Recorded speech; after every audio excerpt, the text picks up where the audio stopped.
Hello dear aspirants, future officers, dear learners, कैसे हैं आप सब। This is Abhishek Singh, Singha classes पे आप सभी का स्वागत है। आशा करता हूँ आप सभी स्वस्थ होंगे, खुश होंगे, मन लगा के अपनी पढ़ाई कर रहे होंगे। ठंड का मौसम चल रहा है। ठंड के मौसम में रजाई में घुस करके अब इस वेदर का आप लोग मज़ा ले रहे होंगे, जम के तैयारी कर रहे होंगे।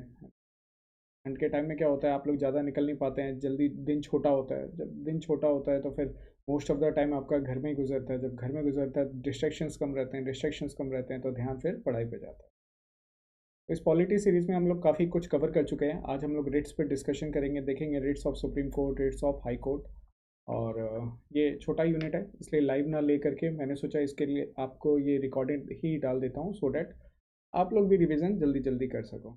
चलिए तो फिर शुरू करते हैं। सबसे पहले देखते हैं रिट होता क्या है। रिट बेसिकली एक ऑर्डर होता है, एक कमांड होता है बाय द सुप्रीम कोर्ट और द हाई कोर्ट।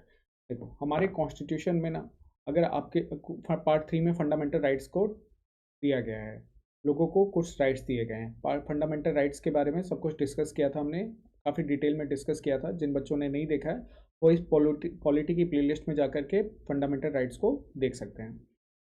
तो रिट क्या होता है, अगर किसी इंसान का पार्ट 3 वॉयलेट हो रहा है, किसी के फंडामेंटल राइट्स वॉयलेट हो रहे हैं, तो वो पर्सन इस चीज़ को लेकर के सुप्रीम कोर्ट या हाई कोर्ट में कंप्लेन कर सकता है। और supreme court and high court इसके अगेंस्ट में, इस पिटीशन के अगेंस्ट में रिट इशू करती है to the authority, to the government, कि कौन सी ऐसी अथॉरिटी है जो आपकी फंडामेंटल राइट को वायलेट कर रही है, उसको वायलेट करने का रीज़न क्या है, उसको वायलेट करने के पीछे का कारण क्या होता है। तो writ is basically A command and order given by the judiciary to the authorities, okay, in follow in against the जो आपका जो फंडामेंटल राइट क्या हुआ, वायलेट हुआ उसके अगेंस्ट में। ठीक है, तो देखते हैं general meaning. A formal order in writing issued under seal in name of a sovereign government court or other authority commanding an officer or other person to whom it is issued to do or refrain from doing some act और specified देयरइन। ठीक है, ये क्या होता है, एक formal order होता है जो कोर्ट के द्वारा इशू किया जाता है। अच्छा, ये लोअर कोर्ट्स के अगेंस्ट में भी इशू किया जा सकता है। ठीक है, लोअर कोर्ट्स को भी भेजा जा सकता है। वो देखेंगे 5 तरह के रेट्स होते हैं। पांचों रेट्स को आप जब समझोगे तो आपको समझ में आएगा कि रेट्स के जो इशूज़ हैं वो लोअर कोर्ट्स को भी इशू किया जाता है। ठीक है, चलो सबसे पहले अगर इनकी बात की जाए, मेंशन रिट्स पावर की बात की जाए, बेसिकली देखो फंडामेंटल राइट्स की प्रोटेक्शन के लिए ना हमारे कॉन्स्टिट्यूशन में 4 जगह मेंशन किया गया है। कौन सा, एक तो आर्टिकल 13। आर्टिकल 13 पे आई डोंट नो कितनी बार हम लोगों ने डिस्कशन किया होगा, काफ़ी बार आर्टिकल 13 का मेंशन है।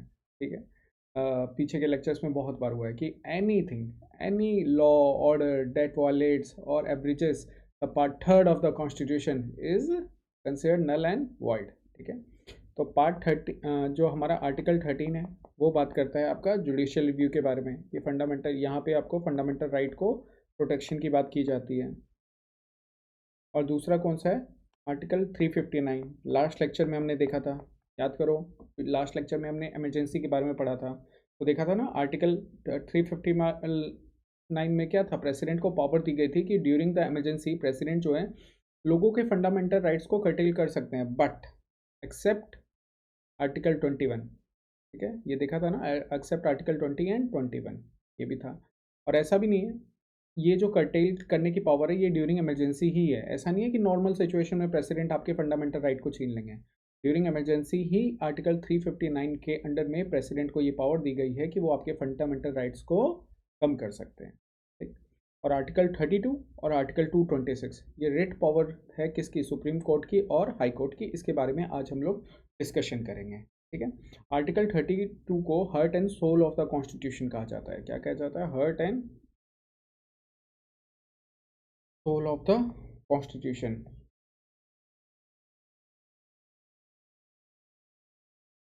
ठीक है, अब आर्टिकल 32 में ऐसा क्या मेंशन है कि इसको heart and soul of the constitution कहा जाता है। देखो आर्टिकल 32 ना दो चीज़ें प्रोवाइड करता है कि अगर किसी पर्सन का फंडामेंटल राइट वायलेट है तो हो रहा है तो वो सुप्रीम कोर्ट को अप्रोच कर सकता है। ठीक है, article 32 basically writs of supreme court को मेंशन करती है और आर्टिकल 226 जो है ये आपके रिट्स ऑफ हाई कोर्ट को मेंशन करती है। अच्छा, हमारे पार्ट 3 में जो फंडामेंटल राइट थे वो कहाँ से कहाँ तक थे, आर्टिकल 12 से लेके आर्टिकल 35, और आर्टिकल 32 भी इसी के बीच में आता है ना। डैट मीन्स आर्टिकल 32 भी आपका एक फंडामेंटल राइट है, लेकिन आर्टिकल 226 जो है वो फंडामेंटल राइट नहीं है। ठीक है, तो ये ध्यान रखना, writ authorities of high court की बात की जाए, जो रिट पावर दी गई है हाई कोर्ट को और जो रिट पावर दी गई है सुप्रीम कोर्ट को, तो आर्टिकल 32 जो है वो एक फंडामेंटल राइट है, बट आर्टिकल 226 कोई फंडामेंटल राइट नहीं है, इसको ध्यान रखना।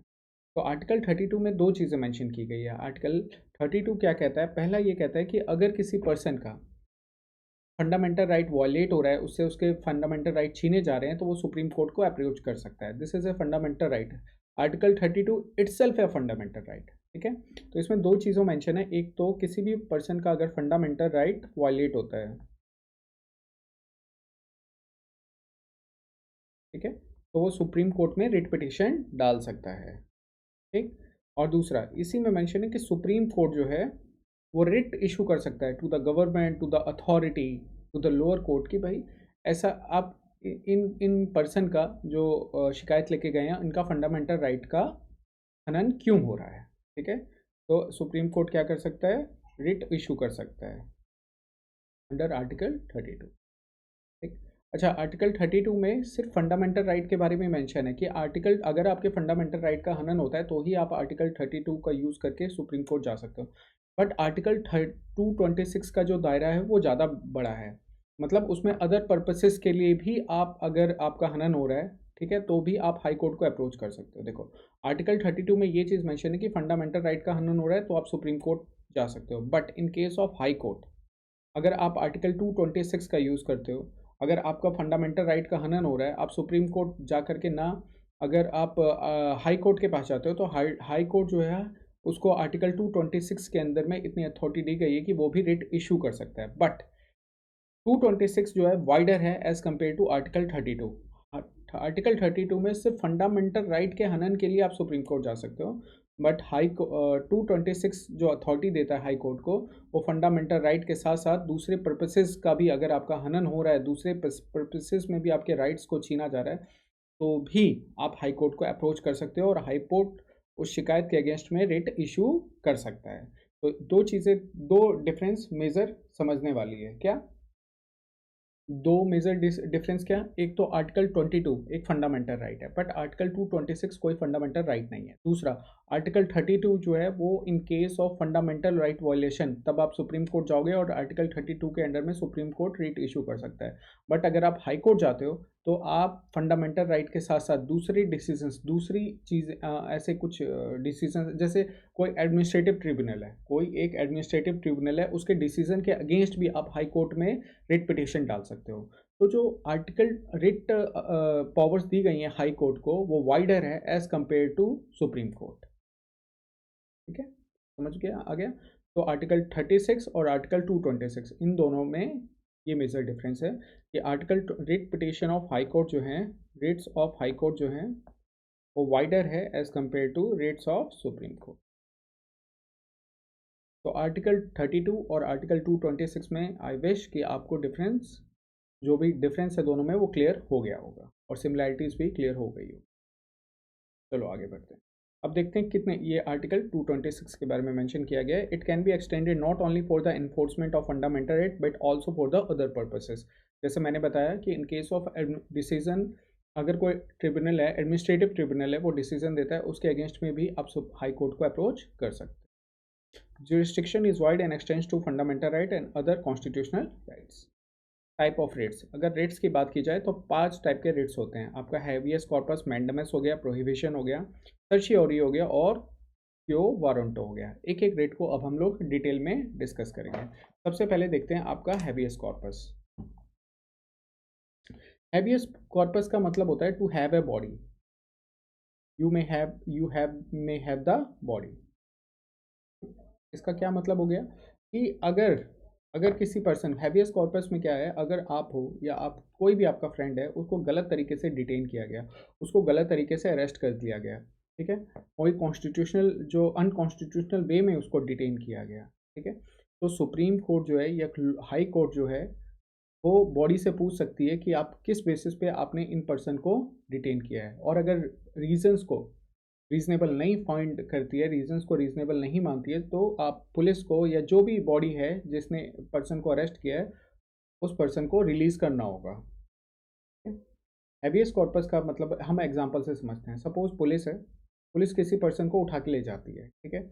और ये भी एक रूल है जो हमने फंडामेंटल राइट में पढ़ा था कि 24 घंटे के अंदर उस पर्सन को मजिस्ट्रेट के, जुडिशियल मजिस्ट्रेट के सामने प्रेजेंट करना जरूरी है। तो इन केस अगर 24 घंटे के अंदर जुडिशियल मजिस्ट्रेट के सामने नहीं रख पाती है तो फिर ये भी उसकी जो फंडामेंटल राइट का हनन होगा, फंडामेंटल राइट का वॉयलेशन होगा।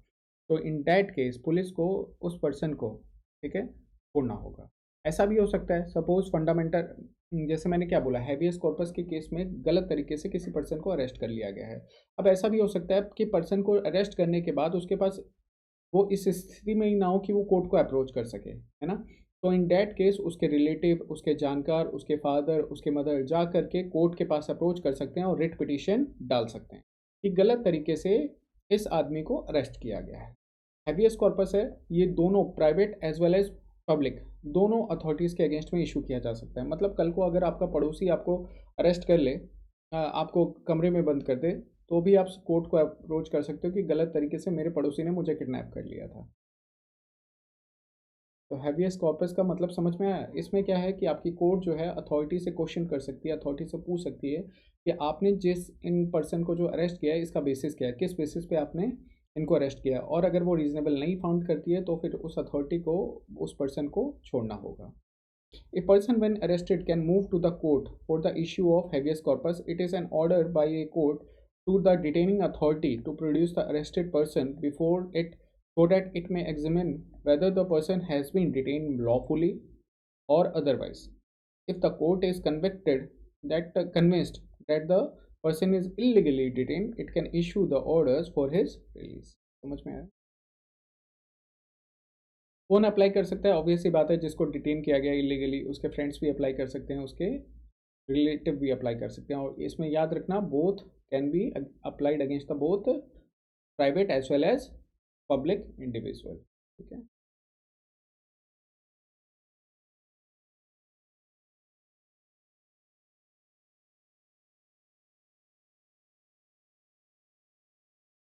दोनों के अगेंस्ट में अप्लाई किया जा सकता है।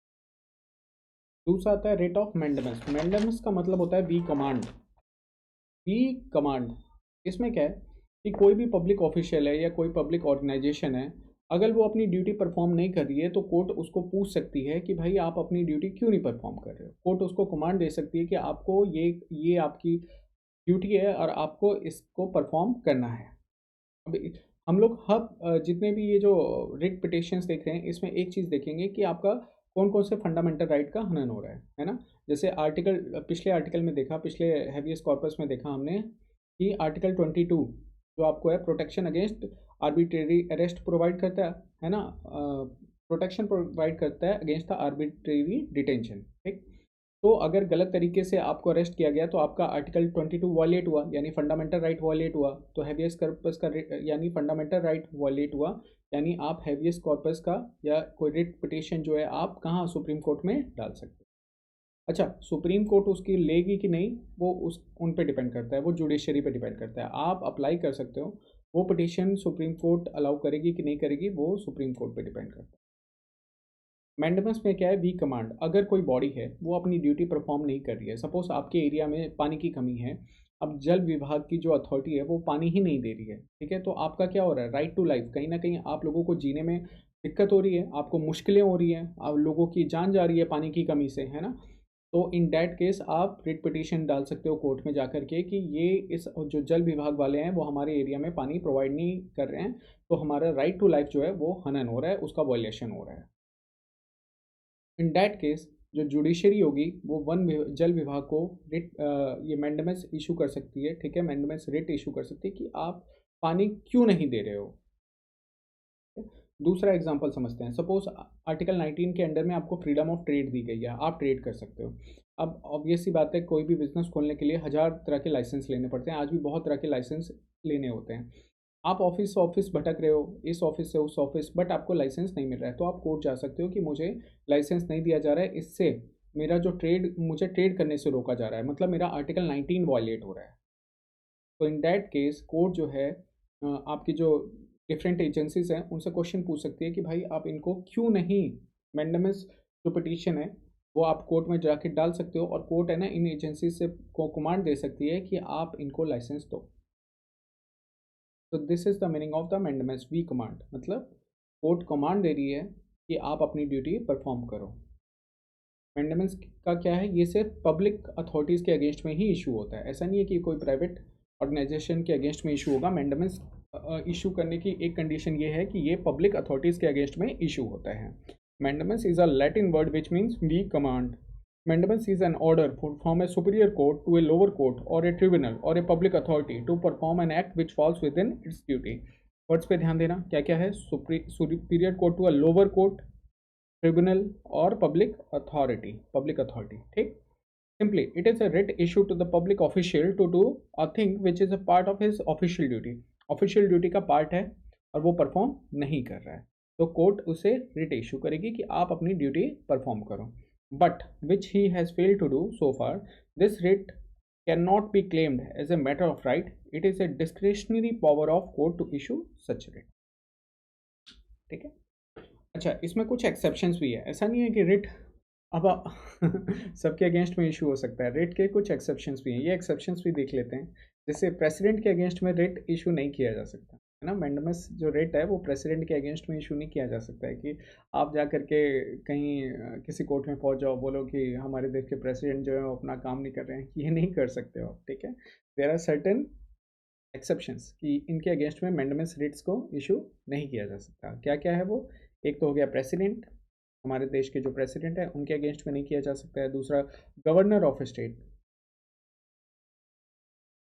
लिख लेना, ये एग्जाम्स में पूछा जा सकता है। तीसरा क्या है, प्राइवेट इंडिविजुअल, ये तो मैंने आपको पहली कंडीशन बनाई कि मैंडेमस के लिए पब्लिक अथॉरिटी का होना जरूरी है। अगेंस्ट डिपार्टमेंट इंस्ट्रक्शंस, अब सपोज किसी डिपार्टमेंट ने कुछ इंस्ट्रक्शंस दिए, ठीक है। अब ऐसा, और सपोज डिपार्टमेंट इंस्ट्रक्शंस और वो मैंडेटरी इंस्ट्रक्शंस नहीं है।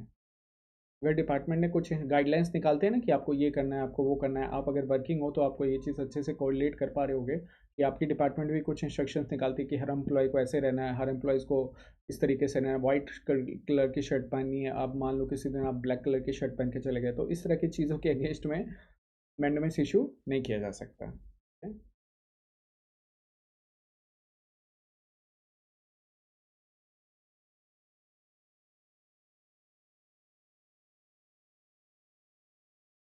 ठीक है, हाई कोर्ट के चीफ जस्टिस के अगेंस्ट,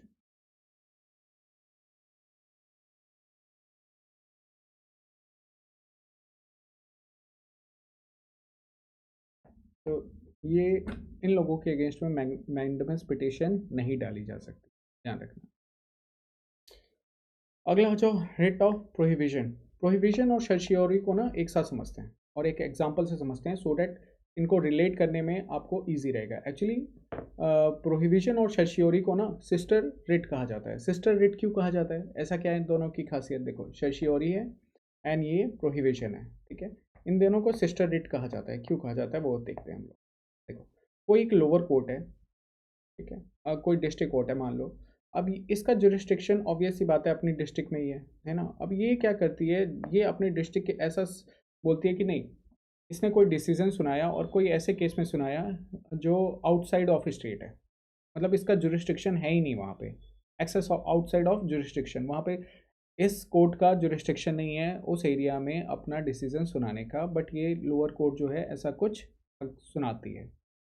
या एक एग्जांपल लो, सपोज कोई एक 15 साल का बच्चा है, उसने मर्डर कर दिया, ठीक है। दूसरा ये एग्जांपल ज़्यादा बेटर समझ में आएगा। कोई एक 15 ईयर बॉय है, इसने मर्डर कर दिया। अब इस पे ये जो लोअर कोर्ट है, डिस्ट्रिक्ट कोर्ट मान लो, ठीक है, ये इसको पनिश कर देती है। अब ये 15 साल का बच्चा बोलता है कि मेरी एज जो है, मैं तो नाबालिग हूँ, मेरा जो केस है वो तो एक जुवेनाइल कोर्ट में चलना चाहिए, आपने कैसे डिसीजन सुना।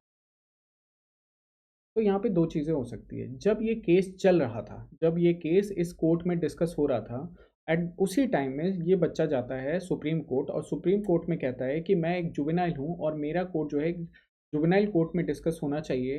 तो सुप्रीम कोर्ट क्या करेगा, इस लोअर कोर्ट से सुप्रीम कोर्ट पहले इन्वेस्टिगेट करेगा कि क्या 15 साल के बच्चे के फंडामेंटल राइट का हनन हो रहा है, हाँ, और पाएगा हाँ, भाई ये तो 15 साल का बच्चा है, इसका जो डिसीजन है, इसका जो केस है ना, आर्टिकल 14 क्या कहता है? Article 14 equal protection of law, याद करो, equal protection of law, equality before law की बात करता है, समझाया था ना मैंने।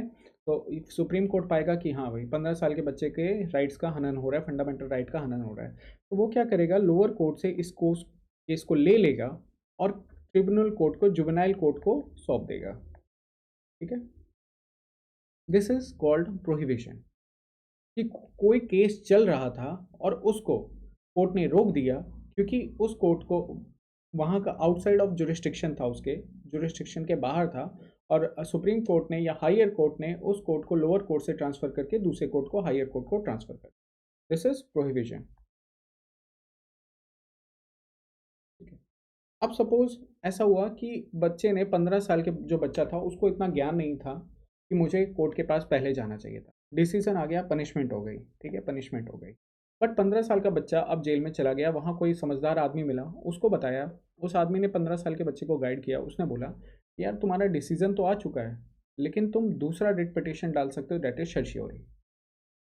क्योंकि सर्शियोरी कहता है कि डिसीजन आने के बाद वो हायर कोर्ट जो है लोअर कोर्ट के डिसीजंस को पहले इन्वेस्टिगेट करती है, देखती है कि इज़ द डिसीजन राइट, अगर इलीगल डिसीजन तो नहीं दिया गया, इलीगल जजमेंट तो नहीं दिया गया है। अगर इलीगल जजमेंट कहने का क्या है कि वो जो कोर्ट का डिसीजन था वो आउटसाइड ऑफ हिज जुरिस्डिक्शन था, ठीक है, प्रिंसिपल ऑफ नेचुरल जस्टिस को फॉलो नहीं करता था, अनकॉन्स्टिट्यूशनल टाइप का जजमेंट था।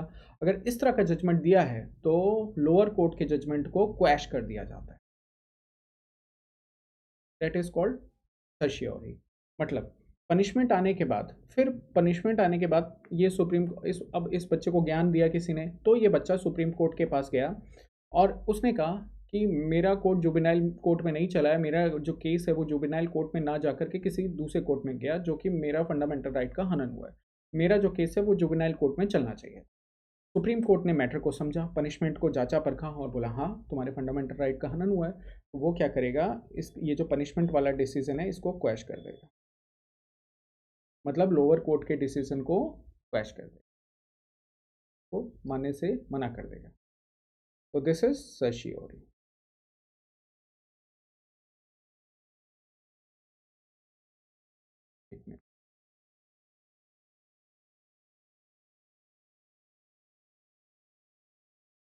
इसी गलत हो गया, हाँ, सर्शियोरी। समझ में आया प्रोहिबिशन और सर्शियोरी में क्या डिफरेंस है? प्रोहिबिशन को प्रिवेंशन से याद रखना, there is a famous quote, क्या है वो quote, prevention is better than cure, है ना। तो पी से प्रोहिबिशन और पी से आपका प्रिवेंशन और सी से क्योर, सी से सर्शियोरी। मतलब पनिशमेंट से पहले प्रिवेंशन, मतलब प्रिवेंशन कब लिया जाता है, किसी भी इलाज के, वैक्सीनेशन क्या है, वो प्रिवेंशन कर रहे हो आप, किसी इलाज के अगेंस्ट में किसी मरीज को प्रिवेंट कर रहे हो कि ये बाद में जाके इसको ये बीमारी ना पकड़े। जैसे कोविड वायरस का वैक्सीन पड़ा था ना, कोविड का टीका सबको पड़ा था, तो that is a prevention. Cure तो जब आदमी बीमार हो गया तो आप इसका इलाज कर रहे हो। तो सर्शियोरी मतलब डिसीजन आने के बाद, जब सुप्रीम कोर्ट या हायर कोर्ट जो होता है वो किसी डिसीजन को क्वैश कर देता है, डेट इज सर्शियोरी। बट अगर डिसीजन आने से पहले सुप्रीम वो केस जो है लोअर कोर्ट से निकाल करके किसी दूसरे कोर्ट को सौंप दिया जाए, ठीक है, तो डेट इज द प्रोहिबिशन। दोनों में डिफरेंस समझ में आया, और दोनों को सिस्टर रिट्स क्यों कहा जाता है ये समझ में आया। चलो फिर आगे बढ़ते हैं। भाई वीडियो देखते जो भी बच्चे बाद में इस वीडियो को देखते हैं तो प्लीज़ लाइक कर लिया करो, चैनल को सब्सक्राइब कर लिया करो, फ्रेंड्स के साथ शेयर करो। हमारा ऐप भी है SCL अकेडमी से, अगर आप गूगल प्ले स्टोर पे जाएंगे वहाँ पे SCL अकेडमी सर्च करेंगे तो हमारी ऐप भी मिल जाएगी। धीरे धीरे मैं आप सभी के लिए काफ़ी सारे कोर्सेज ला रहा हूँ। ये सारे कोर्स इतना अच्छे तरीके से शायद आपको पेड लेक्चर्स में भी ना समझाया जाए जितने अच्छे तरीके से मैं आपको यहाँ पे समझा रहा हूँ चीज़ों को। एंड द थिंग इज़ कि मोस्ट ऑफ द मेरे लेक्चर्स जो होते हैं वो लाइव होते हैं, तो लाइव लेक्चर्स में हमसे जुड़ें, वहाँ पे आप लोग लाइव डाउट पूछ सकते हैं, अपने डाउट्स को क्लियर कर सकते हैं। It will be like 1-to-1 interaction, ठीक है। बाकी सर मोस्टली लेक्चर्स जो आपको आज यूट्यूब पे मिलते हैं वो क्या होते हैं, रिकॉर्डेड होते हैं, वहाँ पे आप अपने डाउट्स को नहीं पूछ सकते हैं, बट मैं आपकी लाइव लेक्चर्स लेता हूँ। इवन शुभम सर हैं जो हमारे श्रीवास्तव सर हैं, वो करंट अफेयर्स की सीरीज़ भी लेके आए हैं, तो आप करंट अफेयर सीरीज़ को भी फॉलो कर सकते हो, वहाँ पे करंट अफेयर्स कवर किए जा रहे हैं। प्लस हमारी ऐप पे जो है काफ़ी सारा जो स्पेशली जो एसएससी एग्ज़ाम हो गया, रेलवे एग्ज़ाम हो गया, जनरल कॉम्पिटिशन्स हो गया, उनके लिए करंट अफेयर्स की PDF free of cost daily available होती है, डेली बेसिस पे। उसमें डेली क्विज भी होता है, वन लाइनर्स भी होते हैं, काफ़ी सारी चीज़ें होती हैं। आप हमसे इंस्टाग्राम पे जुड़े, टेलीग्राम पे जुड़े, सारी लिंक्स हमारे यूट्यूब चैनल पे दी गई हैं। और वीडियो अच्छा लगता है तो प्लीज़ कमेंट कर दिया करो, फीडबैक दे दिया करो, मुझे भी मोटिवेशन की ज़रूरत होती है। आई विश जब भी आप इस वीडियो को देखेंगे तो आप अपने कमेंट के थ्रू अपना फीडबैक ज़रूर देंगे। ठीक है, wish you all the very best. चलो फिर आगे बढ़ते हैं।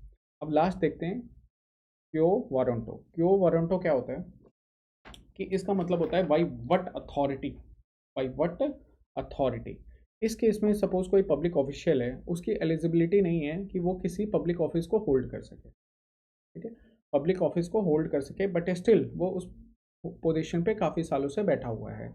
इन दैट केस जो कोर्ट है उस पब्लिक एजेंसी से ये पूछ सकती है कि आपकी क्या अथॉरिटी है कि आप यहाँ पे इनको, आपने किस अथॉरिटी के बेसिस पे इस पर्सन को ये पोस्ट दी हुई है।